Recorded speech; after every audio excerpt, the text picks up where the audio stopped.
ഓം ശ്രീനാരായണ പരമഗുരവേ നമ. ശ്രീനാരായണ ഗുരുദേവ തൃപ്പാദങ്ങളാൽ വിരചിതമായ പിണ്ടനന്ദി. ശ്ലോകം 6.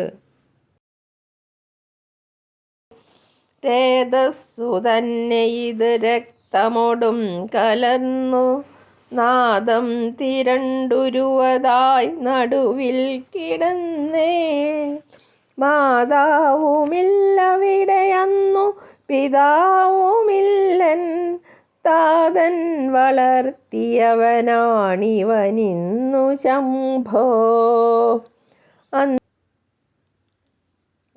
എത്ര നിസ്സഹായമായ അവസ്ഥയിലായിരുന്നു ഞാൻ വളർന്നു വന്നതെന്നോർക്കുമ്പോൾ ദൈവത്തോടുള്ള നന്ദി കരച്ചിലായി മാറുന്നു. രേതസ്സും രക്തവും ചേർന്ന ഈ പിണ്ഡം വളർന്നു വന്നത് ശിവൻ്റെ കൃപ മൂലമാണ്. രേതസ്സു തന്നെ അച്ഛനിൽ നിന്നുള്ള ബീജവും ഇത് രക്തമോട് കലർന്ന് അമ്മയിൽ നിന്നുള്ള അണ്ഡവുമായി യോജിച്ച് നാദം തിരണ്ട് ഈശ്വരവാചകമായ പ്രണവധ്വനിയുമായി കൂടിക്കലർന്ന് ഉരുവതായി ഒരു ജീവസത്തയായി നടുവിൽ കിടന്നേൻ അമ്മയുടെ ഗർഭപാത്രത്തിൽ കിടന്നു. അന്ന് ആ സ്ഥിതിയിൽ അവിടെ ഗർഭപാത്രത്തിൽ മാതാവുമില്ല, പരിലാളനയ്ക്കായി അമ്മയില്ല, പിതാവുമില്ല, സംരക്ഷണത്തിനായി അച്ഛനുമില്ല.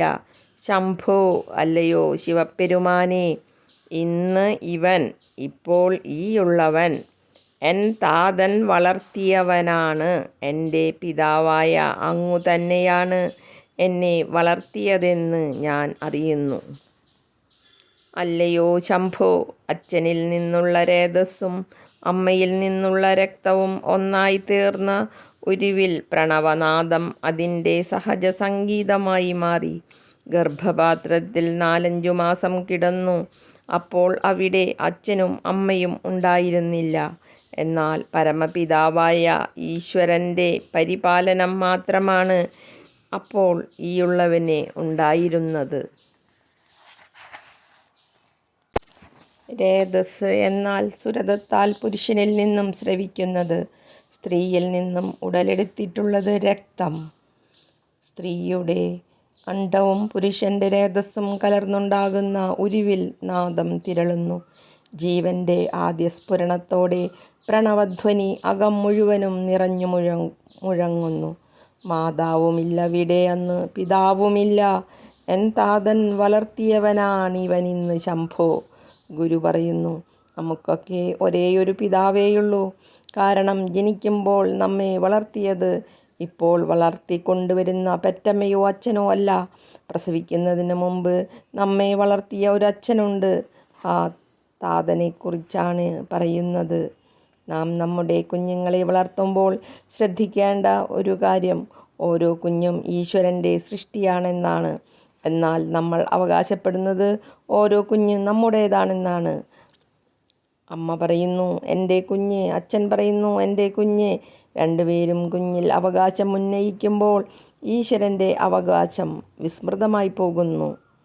ഒരു കുഞ്ഞിനെ സൃഷ്ടിച്ചത് യഥാർത്ഥത്തിൽ ഈശ്വരനാണെങ്കിൽ കുഞ്ഞിൻ്റെ സൂക്ഷിപ്പുകാരനായ അച്ഛനും അമ്മയും ആ കുഞ്ഞിൻ്റെ അവകാശം പറയുന്ന ആളുകളായിട്ട് വരാൻ പാടില്ല. ഇതാണ് ഇന്നത്തെ ജീവിതത്തിൻ്റെ ദുരന്തമായിരിക്കുന്നത്. സൂക്ഷിപ്പുകാർ അവകാശികളായിത്തീരുന്നത്. അച്ഛനും അമ്മയും മക്കളിലുള്ള ശാഠ്യങ്ങൾ കുറയ്ക്കാനുണ്ട്. ആ ശാഠ്യങ്ങൾ കുറയ്ക്കുമ്പോൾ തന്നെ കുഞ്ഞുങ്ങൾക്ക് വളരാനുള്ള സാധ്യതകൾ ഏറെയാണ്. ഒരു കുഞ്ഞ് തൻ്റെ വിദ്യാഭ്യാസത്തിലൂടെ എത്തിച്ചേരേണ്ടത് തൻ്റെ പരമപിതാവിൽ തന്നെയാണ്. ഞാനും എൻ്റെ പിതാവും രണ്ടല്ല. ഇങ്ങനെ പറയുന്നത് ഒരു കുഞ്ഞ് ജനിച്ചു വളർന്ന് വികസിച്ച് തൻ്റെ താതനിൽ നിന്ന് ചെന്നു ചേരുമ്പോഴാണ്. അദ്വൈത ദർശനവും ഇതുതന്നെയാണ് നമുക്ക് പറഞ്ഞു തന്നിരിക്കുന്നത്. അഹം ബ്രഹ്മാസ്മി, ഞാനും ബ്രഹ്മവും ഈശ്വരനും ഒന്നു തന്നെയാണ് എന്ന തത്വം നമുക്ക് ബോധ്യപ്പെടണം. ഓം ശാന്തി ശാന്തി ശാന്തി.